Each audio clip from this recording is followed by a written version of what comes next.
If you're sitting close to someone you don't recognize, please take a moment after worship and welcome them to Pilgrim Congregational Church. We are also delighted to welcome the Madrigal singers to worship this morning. If you haven't had a chance to see them slip in the back, they're all in costume and in the back seats. It's okay to turn around and wave. The Madrigals will be singing 4 songs for us rather early in our service today. And then they'll be disappearing because they have other commitments today. They've got to be so tired. They've just finished 4 fabulous productions here in the evening in the castle. And they have 4 more to go, or 3 more to go, I think. Okay, 4. 4 more. I can see that Mr. Gavin Spencer is holding up 4 fingers, so it's a particular treat to have Gavin and the young people with us today, and we are deeply appreciative. And so, without further ado, let's invite our Madrigals forward to sing 2 songs for us to begin our worship service. Let me do say that we do ask everyone to be masked who is sitting together. I will wear my mask when I move closer to you. And these black ones are singers' masks, and they do make it easier to sing. So if you'd like one, Diane Heffern has a number of them at the guest book. If you want to hold your hand up, you can get a black singer's mask. It's totally your choice, but they do give you a little bit more room and make it a little bit easier to sing. All right, to the Madrigals.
be staying with us. Whoops, Michael, you might need to turn it down a touch.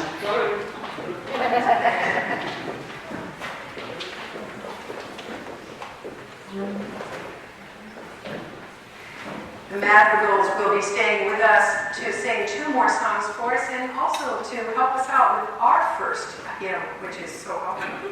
But right now, it's time for the McNeil family to come forward and to light our Advent wreath.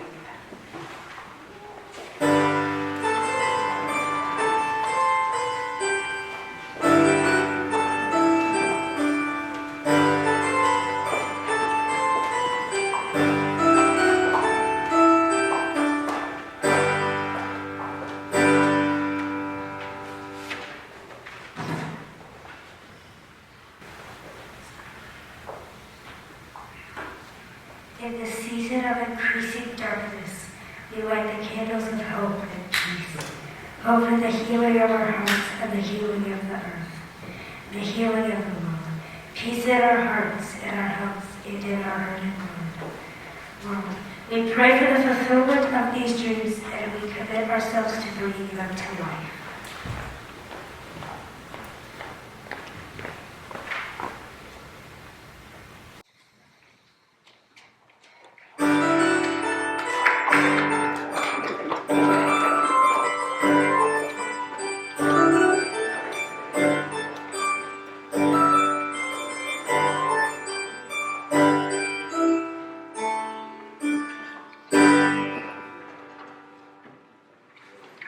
Thank you so much, and beautifully read, Cora. And now, if you'll turn with us, your choir members, a few of us will come forward to help lead number 110 in your black hymnals.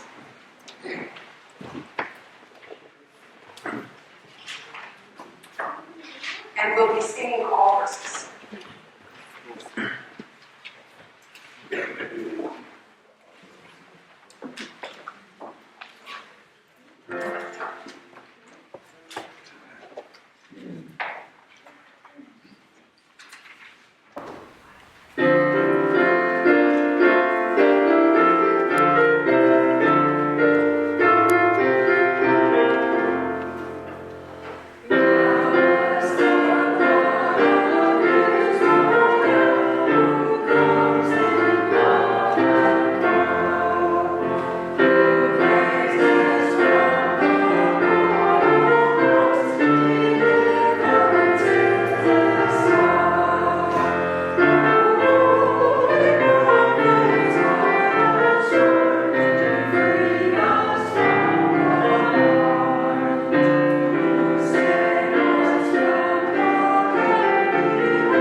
nativity scene, and perhaps all of the children could come forward, but 3 of you could go back and get Joseph and Mary and the manger and bring them forward. Who would like to do that? Oh, great. Nori, you got somebody? You do. Oh, you guys are all set and ready for you. Oh, beautiful. Let's put Mary right here. Nice. Nice. I'm going to switch her back just a little bit in case we bump the table. Let's put Joseph right there. Perfect. And Thelonious has the manger, but no baby in the manger yet, because it isn't Christmas time. So let's put the manger right there, and it's ready for the baby Jesus. All right, would you have a seat, and we'll talk about this just a little bit. Have any of you ever seen a manger set? Some people call it a nativity scene or a creche before. You ever seen one? Is this new to you, Lord? Okay, well, this is a really cool story. Once upon a time, there was a woman who was expecting a baby. She was getting really, really close to having that baby, and that's kind of a difficult time, right? And her husband was Joseph. Her name was Mary. And they had to take a long trip. And they didn't have cars or buses or trains or trucks. So guess how they got there? They walked a long way. And we think maybe Mary got to ride a donkey, which would have helped a little bit, but if you've been pregnant and about to have a baby, it wouldn't have helped a whole lot. Well, they get to the town where they're going, a little tiny town called Bethlehem. But it's very crowded. And there's no place to stay. There was no room at the inn. And finally, a kind man said, I know this isn't much, but I do have a stable. And it's kind of warm because that's where the cow lives and that's where the donkey lives. And you could, and there's a manger that you could maybe use as a cradle. And Joseph said, thank you, we'll take it. And so here are Joseph and Mary and the cow and the donkey in a stable just outside the little tiny town of Bethlehem. And they're waiting not for very long before a baby comes. Can anybody tell me who that baby is? Carl, Thelonious. Jesus. Do you think it might be Jesus? I think so. And we celebrate the birth. We really don't know when Jesus was born, but we celebrate his birthday on December 25th. So the Sunday before, we'll bring baby Jesus up and place him in the manger. Right now, it's only December 5th, right? So we have a little time to wait until Jesus joins us. That's the story of the nativity scene. And next week, somebody else is going to come to visit, a shepherd. And what do you suppose a shepherd would bring with him? Sheep! You got it! For next week, we're going to have a shepherd and some sheep come and join us and make this even more full than the parents are saying. Yeah? Sheep? That's right. You do not like sheep? Sam, I am. Okay. Well, you know what? This sheep isn't for real. It's just pretend. So that'll make it easier. No real sheep with us. Would you join me in just a word of prayer? Life is not always easy, Lord. It wasn't easy for Mary and Joseph. And it's kind of a rough start for Jesus. But we're so glad that a kind person gave them shelter and made it possible for Jesus to come into this world. Amen. All right, you can sit with your families. And we do have Miss Karen here, Miss Karen here for Sunday school today. And Miss Karen can kind of decide who gets to go with her. How's that? Great. Thank you, Miss Karen. And thank you for helping build the nativity scene today. All right, and now it's the treat to hear our Madrigal singers two more songs for us.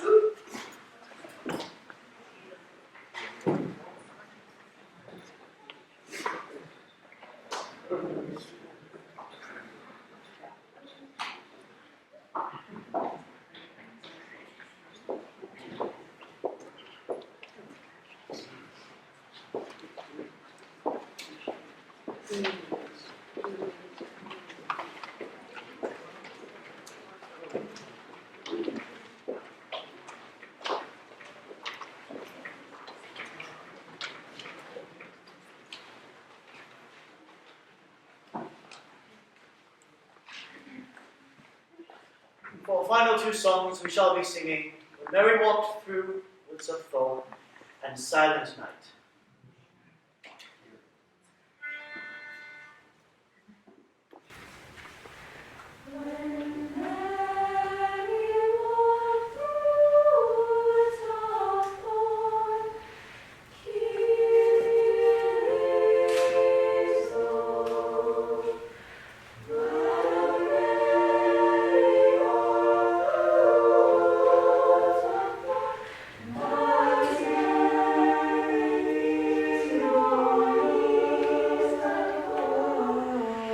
Jesus,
Thank you so much. It is such a treat to have you with us.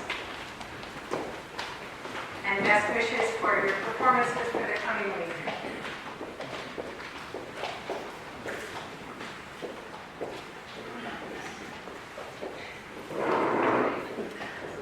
And now it is time to recount other joys in our lives.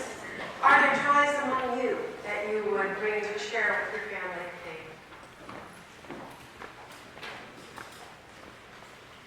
As it, Barbara? We have the joy in our church of having two women who are 90 years old. Alice Byers' birthday is today, and Dee Domke, who is here, will celebrate her birthday on the 16th of the month. Dee won't be here next week because she's going up to Oregon to be with her daughter to celebrate. And I believe that Alice is celebrating with family also. So aren't we proud of our 90-year-old?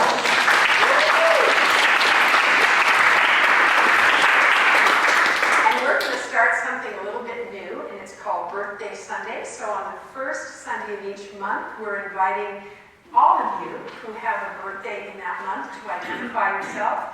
Barbara has lifted up Alice, who is with family today, and today is her 90th birthday. And she has lifted up Dee, whose 90th is coming right up. Are there any others who have a birthday in December? Kit Hardy has a birthday in December. Congratulations. 70. Oh, whoa! I know, Kit, I still feel like, how did that happen? That's great. You did note that it was her sister, Kim, who called out the number. We're going to be twins for 6 weeks. For 6 weeks, they're both 70. I love it. You were close, weren't you? Yeah, you still are. Still are. Any other December birthdays? Doesn't have to be quite as momentous as 90 or 70. All right, we're going to sing Happy Birthday, and let's sing to our pilgrims. Happy birthday to you. Happy birthday to you. Happy birthday to pilgrims. Happy birthday to you. Congratulations. And we'll do that every month, so hopefully we'll catch all of you as the year goes on. Any other joys that you bring to share? Oh, Lisa. I have the joy of my sweet sister-in-law visiting from Bozeman, Montana. And she was scheduled to be here at Christmas. She came at Thanksgiving. Yay! Yes. And that's Kathy, if I remember correctly. Right. Kathy from Bozeman, Montana. And we have some very special people who've moved to Montana in this last year, Kathy. One in Billings and one in a little teeny tiny town, and I'm forgetting exactly where Lou is. It's Geyser.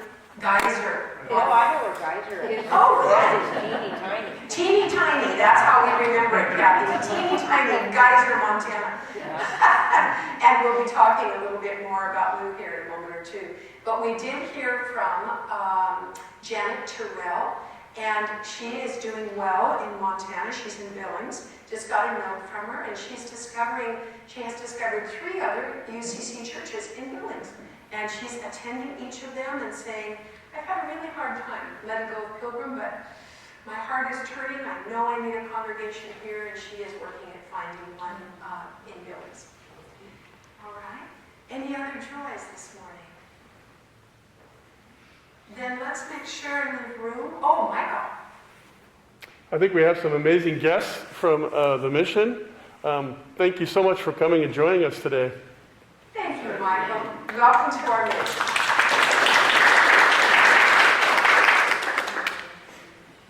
We need to make room for our concerns. And Barbara, would you tell us a little bit about Lou's situation? Yesterday I had a long talk with Lou Trillinger, and many of you remember Lou. Evidently, last September she fell and broke her pelvis. And we already know that our Our Sue Asbelt is hospitalized with a broken pelvis. Lou is doing well.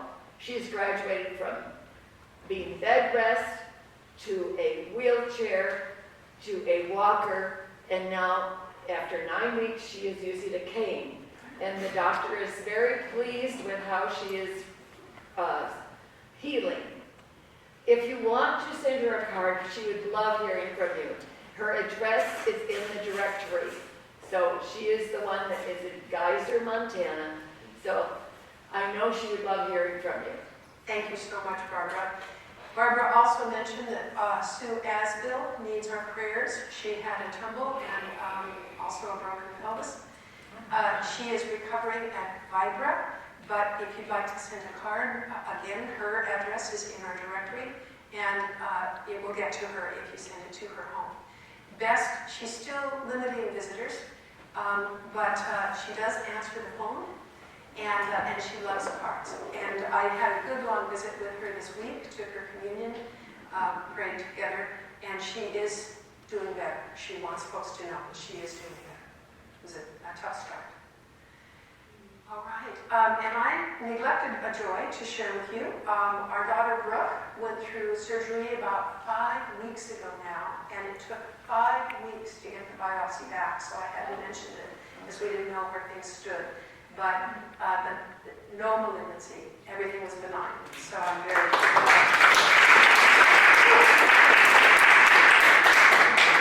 always a scary time. All right, any other concerns to lift up, people, places, or situations? Then let's take a moment of silent prayer as we lift those joys and concerns which lie quietly upon our hearts, and those which have been spoken aloud.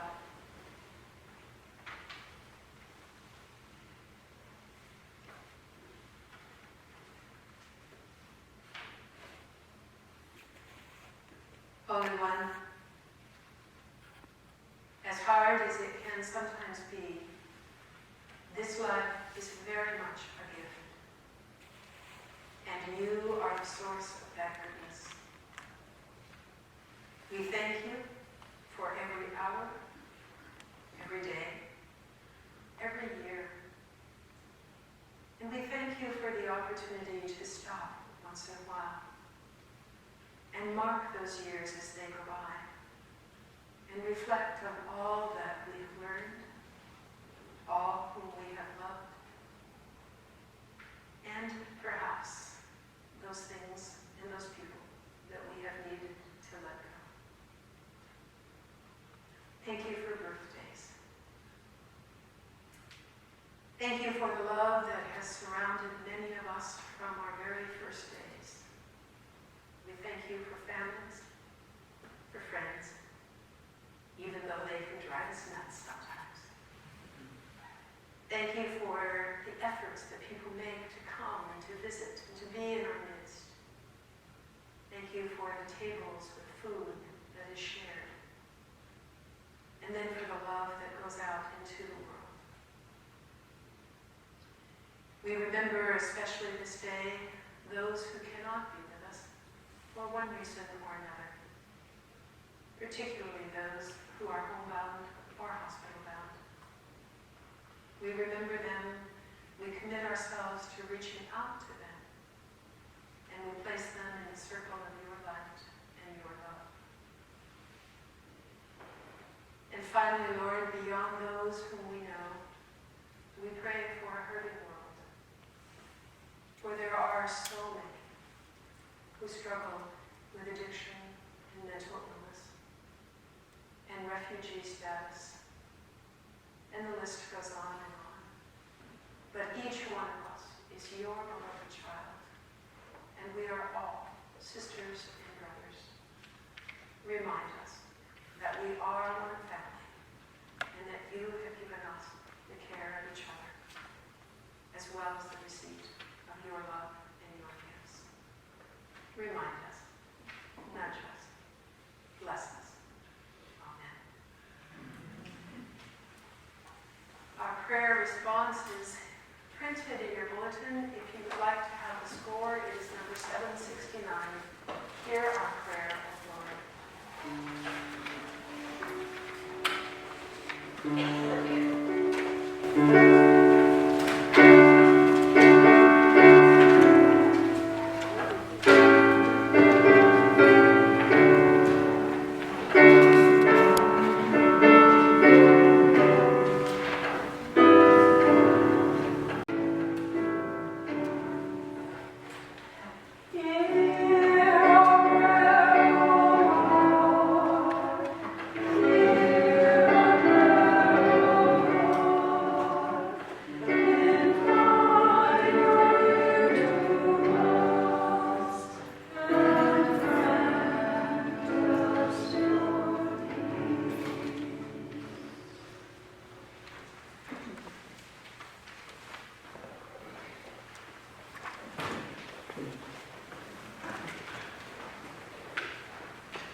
Today's scripture is from the Gospel of John.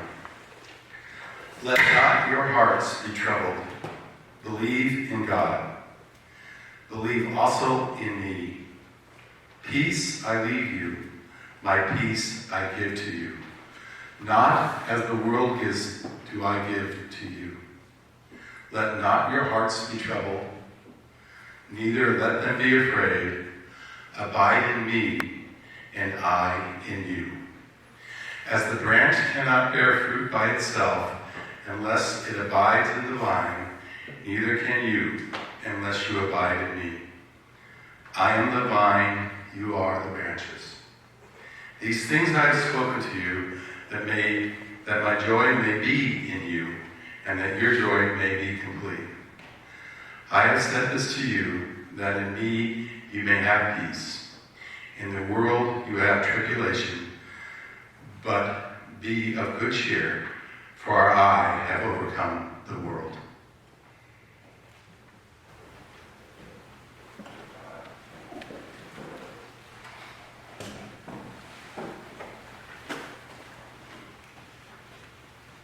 Do not let your hearts be troubled.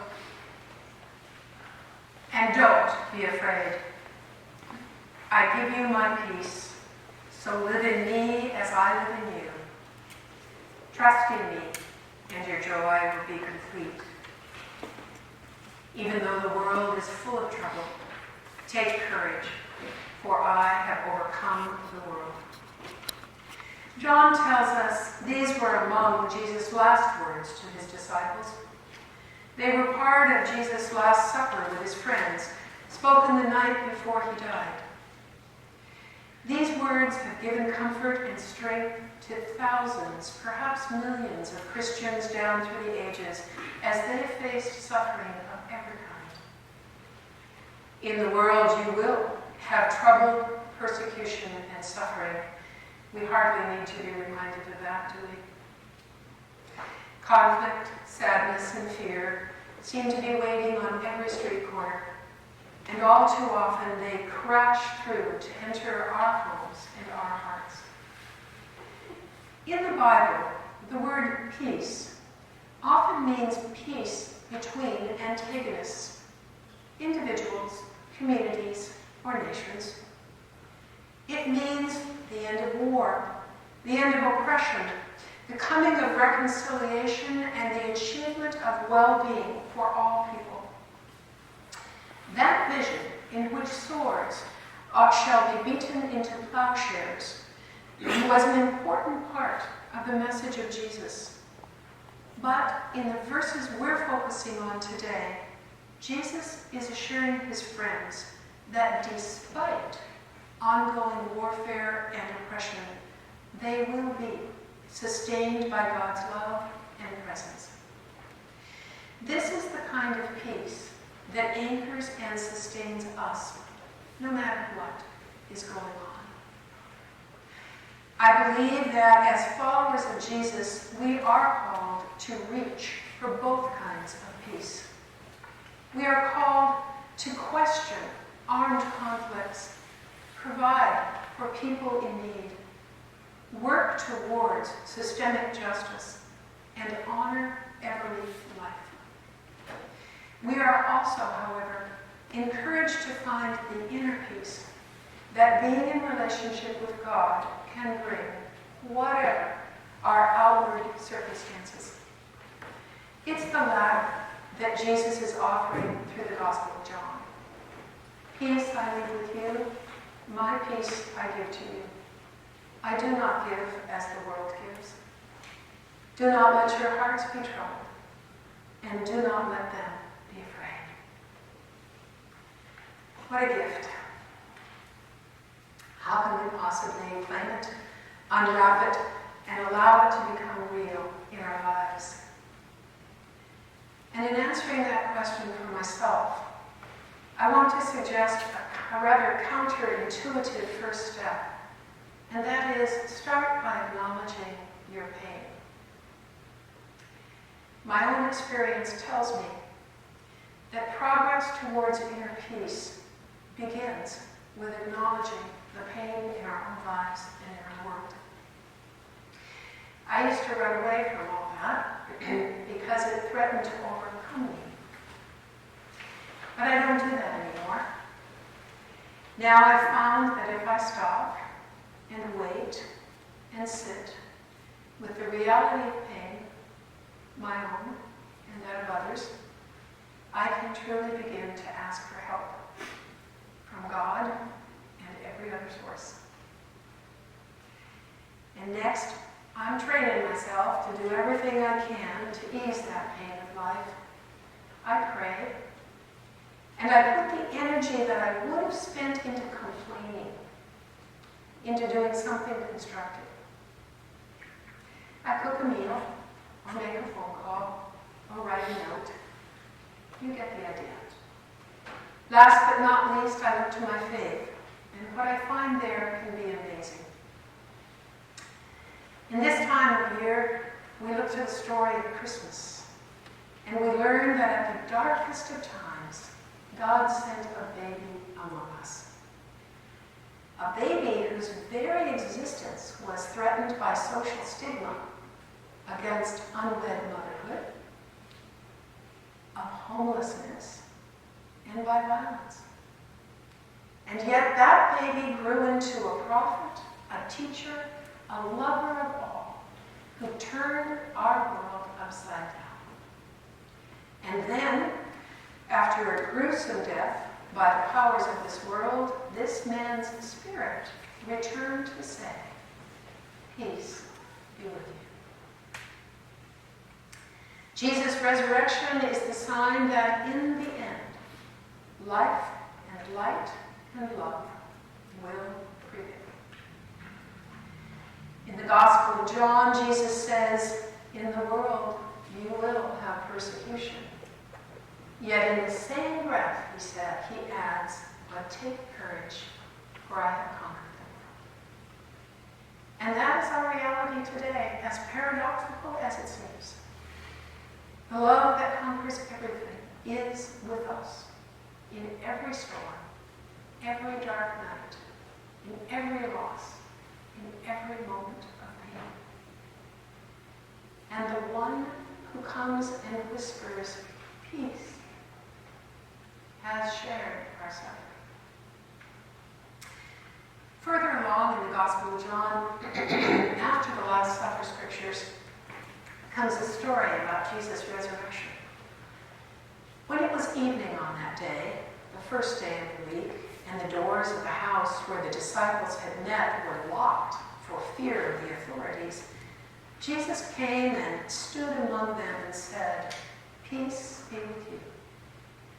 After he said this, he showed them his hands and his side, and then the disciples rejoiced, and Jesus said to them again, peace be with you. After the worst that could happen to a loved one, death by torture, and in fear of what could still happen to them, there was hiding and fear. And into that darkness came Jesus himself, showing the signs of his suffering, his nail-pierced hands and his sword-pierced side, but still whispering words of comfort. From one who endured the darkness came the reassurance of peace. pain of life is real. It does no good to deny it. The only way through it seems to be acknowledge it and to work with it. And in that acceptance and effort, our faith can be the greatest of help. Jesus came to us as a helpless baby, but lived by the grace of God and the efforts of Mary and Joseph to become the light of the world. Jesus suffered more than most of us ever will, and yet he returned to say that this too shall pass. Now, the Gospel of John was written many years after Jesus' life, death, and resurrection.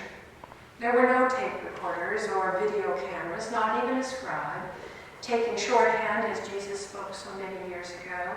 So how can we invest our faith in words credited to him 50, 60, maybe even 70 years after his passing? Scholars tell us that the Gospel of John reflects the experience of the Christian community. That is, they lived the peace that this Gospel speaks of. They found, as followers of Christ, the truth of these words. Peace I leave with you, my peace I give to you. I do not give to you as the world gives, so do not let your hearts be troubled, and do not let them be afraid. 2,000 years later, we have the same opportunity. Peace has been given to us. Let us unwrap this gift, claim it, and allow it to become real in our lives. Amen. Our hymn is number 148, What Child Is This?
Our Christian faith as a built-in tool for saving the world.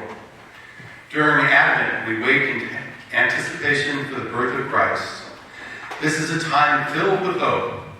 We put our hope into action when we share time, talent, and resources. The marriage of hope and action will transform us, heal our community, build toward peace for all, and address environmental degradation. Christian action is just what this world needs now. Will the ushers please come forward to accept our offering?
If you'd like to join in, I'm going to invite you to stand here in a moment and sing with us the Gloria, which is number 756.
Dear God, we thank you for abundance. May these gifts we share find the places where they are needed most. May this simple action help transform us and all we encounter as we await the birth of Christ. Please be seated.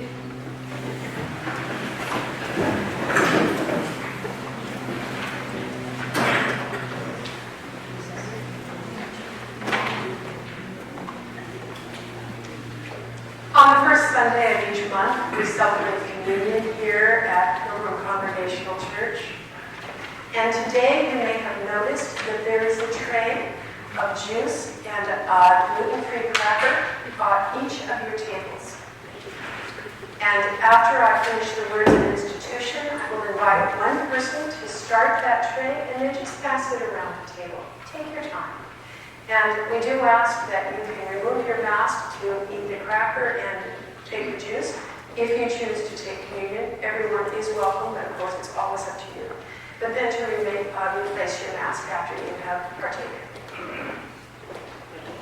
On the night before he died, Jesus gathered at table with his friends.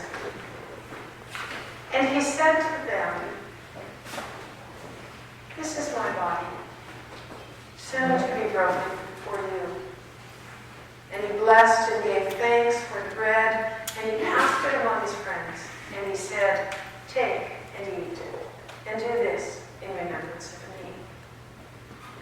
In the same manner, Jesus took a cup of wine. He blessed it, he gave thanks for it, and he passed it among his friends, saying, "This is the cup of the new covenant.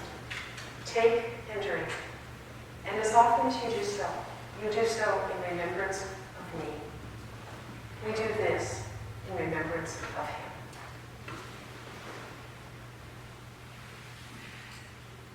And now, when we start each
Welcome back, Cora and Thelonious and Miss Karen. You're here just in time to join us in the singing of the Christmas carol, number 131, King on the Midnight Clear. And we're going to do verses 1, 2, and 4. We're going to skip verse 3 today. Hymn number 131.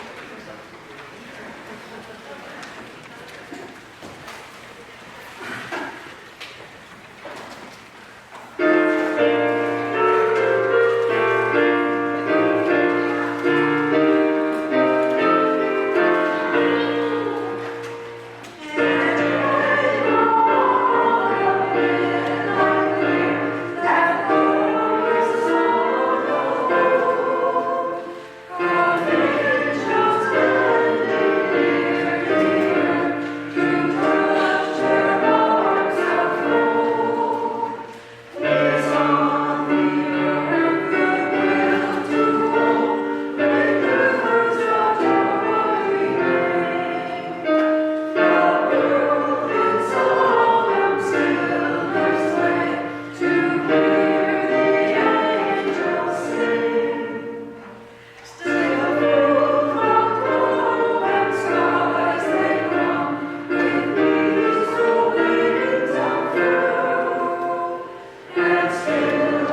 Just a few announcements today. I want to thank all the many people who prepared for and participated in today's service. It takes an amazing number of people, each contributing their time, talent, and effort to put together a worship service. Some gifts are more visible than others, but each of you is appreciated. And one more expression of gratitude today. For 32 years, Pilgrim Church has hosted the Madrigal Singers. 32. Hundreds of lives have been touched by the beauty and the artistry of these performances. Now, Shasta High makes a significant contribution to the church to cover their costs, but they could not offer this opportunity to share to their students and the greater community without your generous loan of this building. The entire building, every inch of this building, is filled for weeks with rehearsals and performances. So it is your big hearts and your broad vision that makes such a difference in the world. And in one little way, hosting the Madrigals makes that difference. So thank you. And now it is time for us to form our circle. We do this, so our guests know what we're doing. We do this in a circle around our sanctuary. We are asking you not to hold hands unless you're holding the hand of someone in your family, and to wear your masks, but we sing our closing blessing, God be with you.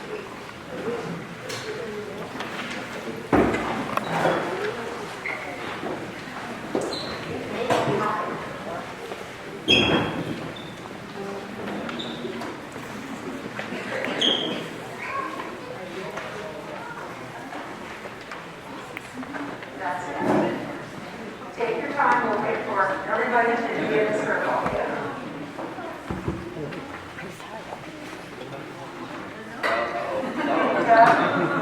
Thank you, darling.